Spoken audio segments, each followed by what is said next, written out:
एक राज्य रहता है सोनापुर। सोनापुर का राजा बहुत ज्यादा सोता है, बहुत ज्यादा, खूब मजे से खाता है और खूब मजे से सोता है। तो एक बार जब वो रात में खाया, खूब अच्छे से बढ़िया से खा लिया और उसके बाद सो गया। जैसे ही सोया वैसे ही आवाज उसको सुनाई देने लगी, टक टक टक टक। क्या आवाज?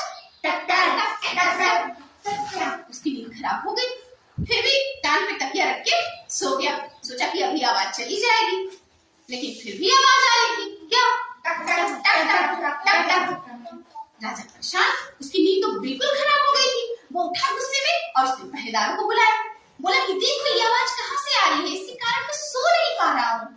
पहरेदार गए, इधर उधर खोजे, लेकिन आवाज कहाँ से आ रही थी सही से पता चल ही नहीं पा रहा था।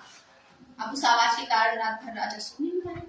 रात भर सो नहीं पाया तो सुबह जब वो गया दरबार में, जैसे ही दरबार में पहुंचा, नींद में था ही। जब हम रात में सो नहीं पाते तो हमारा मूड भी थोड़ा खराब रहता है ना, तो उसका मूड भी थोड़ा खराब था। गया, जैसे ही गया वैसे ही दो आदमी लड़ते हुए आ गए गाय के लिए। तो आपस में झगड़ा था। अब वो दोनों गाय लेके आए, दोनों कह रहे थे गाय मेरी है, गाय मेरी है, आप न्याय कीजिए, न्याय के लिए आए थे। अब राजा रात भर तो सोया नहीं था, उसका दिमाग तो ठीक से काम नहीं कर रहा था। उसने कहा एक काम करो, इस गाय को बीच में से काटो और दोनों को आधा आधा दे दो। सारे दरबार सन्न रह गए। ये तो बेवकूफी वाली बात हुई ना। एक मंत्री थे चिंतामणि, उनको चिंता हुई। बोले कि ये क्या बात है भाई, गाय को हम काट ही देंगे तब तो किसी की नहीं रह जाएगी, है ना। राजा गुस्से में बोला मैं क्या करूं, रात भर में टक टक टक टक की आवाज से सो नहीं पाया। अब जब मैं सो नहीं पाऊंगा तो मैं फैसला सही सही कैसे सुनाऊंगा।